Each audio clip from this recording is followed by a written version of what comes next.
Escuchas En Buena Onda por Luz Radio 102.9. Estamos acá de regreso en Buena Onda. Todos los miércoles conversamos a propósito de algún tema propio de la filosofía o de las ciencias humanas. Hoy conversamos a propósito de un tema de filosofía política, que esto es de interés para el ciudadano común, y es el liberalismo. El liberalismo se ha planteado como una ideología alternativa al socialismo, que es el proyecto político que plantea el gobierno actual en nuestro país. Y hoy me acompaña Jeffrey Parra para conversar a propósito de este tema. Y habíamos dejado en el segmento anterior, Jeffrey, algunos de los principios elementales del liberalismo, ¿no? Pareciera que uno de los principios de los cuales hasta ahora no hemos hablado, pero que ciertamente ocupa un lugar muy importante en la doctrina liberal, es el de la integridad del individuo frente al poder de la colectividad. Es decir, hay ciertas cosas, ciertas garantías, ciertos derechos que por más que pueda estar en conveniencia de la colectividad, el liberalismo dice no se puede pasar por encima de eso. Yo, por ejemplo, siempre pongo el ejemplo de una persona que esté infectada con el virus del VIH. ¿Qué es lo que le conviene a la colectividad? Que esa persona se muera y que no contagie a más personas.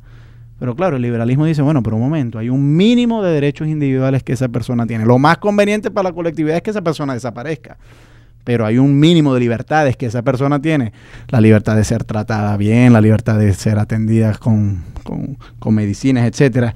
Que aún así, la colectividad, aún si está en su propia conveniencia que una persona como esa desaparezca, no lo puede hacer. ¿Por qué? Porque hay un mínimo de libertades individuales. ¿Qué papel juega el individualismo en el liberalismo? Es bastante central. En principio... Y fíjate tú, disculpa que te interrumpa, que la retórica socialista, sobre todo en la Venezuela actual, pone muy mal lugar al individualismo. Lo pone en muy mal lugar. Yo sospecho que el liberalismo, pues, si quiere proponer una ideología alterna, tendría que empezar por reivindicar los valores del individualismo. Por supuesto que los hay y son bastante fundamentales porque el individualismo es una doctrina política, también tiene vertientes económicas obviamente, que nace de la protección de los derechos individuales. O sea, vámonos al individuo, vámonos, o sea, no nos quedemos en constructos ambiguos como pueblo, hegemonía, soberanía. Sí, vámonos a lo que realmente es material, o sea, lo que podemos ubicar en el espacio, en el tiempo concreto. O sea, tú puedes hablar de los derechos individuos de cada persona, ¿verdad? Porque cuando vamos a hablar de derechos de individuos de un pueblo como todo, ahí estás englobando una cantidad de intereses, de vertientes, de facciones que no las puedes ubicar específicamente. No puedes hablar a ciencia cierta de lo que estás propugnando. Pero el individuo sí, el individuo tiene una serie, dice el liberalismo, de derechos inviolables. Por ejemplo, derecho a la vida, derecho a la propiedad, derecho a la educación, que son se ha materializado últimamente en la Declaración de Derechos Humanos. Entonces, la importancia de mantener estos derechos, que tú los puedes defender, tú los puedes identificar, y ante cualquier situación, ¿me entiendes? O sea, tú no puedes, por ejemplo, tú no puedes hacer lo mismo con un grupo determinado. Tú no puedes decir, no, porque el derecho del pueblo necesita, por ejemplo, en el caso de que tú planteabas de la persona enfermo con VIH, la necesidad del pueblo necesita inflamar con la retórica que esa persona desaparezca, ¿verdad? Tú lo puedes hacer, pero ¿cuál necesidad del pueblo? O sea, porque muchos de ese pueblo van a querer de pronto proteger a esa persona, van a estar a favor, o otros van a estar en contra. Y la verdad es que ni siquiera tienen ahorita en este contexto necesidad de desaparecer a esa persona. Bueno, yo te digo una cosa, yo cada vez que oigo de este gobierno la palabra utilidad pública, yo tiemblo. Es peligroso. Porque es que se lleva por delante la integridad individual de muchos derechos de muchas personas, ¿no? Fíjate, incluso eso no es un proceso nuevo, o sea, y es un peligro que ha estado perenne incluso en nuestro contexto. Hay un texto de Cecilio Acosta que es revelador en ese sentido. Fíjate que él se pregunta, ¿qué será lo que entienden esos venezolanos por pueblo? O sea, porque escribe, no era preciso robar, se invocaba al pueblo. Se levantaban cuadrillas de facciones, se invocaba al pueblo. Se proclamaba la caída de un gobierno, era el pueblo quien proclamaba y lo pedía. O sea, ese poder del pueblo, esa autoridad con que cierto grupo, cierto gobernante se suscribe al pueblo y se cree dueño de la autoridad que tiene el pueblo, es bastante peligroso. Porque en contraparte, si nos vamos al individuo, a cada individuo tú lo puedes defender según sus intereses, según sus necesidades y según sus derechos.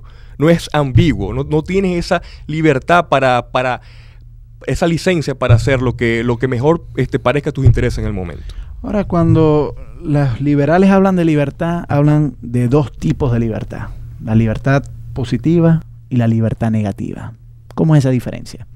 Bueno, eso es un debate más nuevo, pero que se conecta con lo que hablamos al principio en el primer segmento sobre la libertad exterior y la libertad interna. La libertad, en el sentido, lo que más han defendido los liberales tradicionalmente es la libertad negativa. ¿Qué es esto de la libertad negativa? La libertad negativa es simplemente no contar con obstáculos, ¿verdad?, para el ejercicio de tus libertades. Podemos decir que es una libertad de oportunidades, ¿verdad? Tú tienes libertad, por ejemplo, en la sociedad venezolana, tú tienes libertad de tener, hasta el momento de tener una empresa, tienes libertad de la educación, tienes libertad, son ciertas garantías que se te dan para que tú ejerzas tu libertad. Y se ha defendido ultranza por el liberalismo clásico y también tiene mucha vigencia en las corrientes actuales. La otra libertad es la que se llama libertad positiva, ¿verdad? Viene a surgir ya en el siglo XX muy específicamente a raíz de todos esos conflictos que también habíamos hablado, entre las inequidades que se dan con el surgimiento de grupos de poder importantes, grupos económicos de poder importantes. Entonces se dice, bueno, para mantener esta libertad negativa, esta libertad de oportunidades, también tenemos que tener en cuenta de que existe otra libertad, la libertad positiva, la libertad de acción, es como una capacidad. Te pongo un ejemplo. Yo tengo libertad, está garantizada mi libertad de poder comprarme un carro ahorita, ¿verdad? Nada me lo impide, yo no tengo ningún recurso legal que me impida comprar un carro. Pero siendo yo un asalariado de sueldo mínimo o incluso un poco más de sueldo mínimo, yo no tengo libertad positiva de tener un carro. ¿Por qué? Porque no tengo los recursos materiales para comprar un carro. ¿Me entiendes? O sea, esta libertad positiva significa eso, la capacidad real de poder yo acceder a esas cosas que supuestamente no me están prohibidas, pero que si no tengo los medios y nunca lo podré tener, entonces no tengo en realidad esa libertad de pero supieras que esa concepción que tú estás adelantando de la libertad me parece muy cercana a lo que opinan los socialistas. Muchos socialistas dicen, bueno, es verdad, un trabajador nadie lo obliga a trabajar en esta empresa y él es libre de trabajar en ella, pero en la medida en que no se le paga lo que él realmente está trabajando y no tiene opción de irte a otra empresa que le pague mejor porque todas más o menos le van a pagar igual, pues ese trabajador no es realmente libre.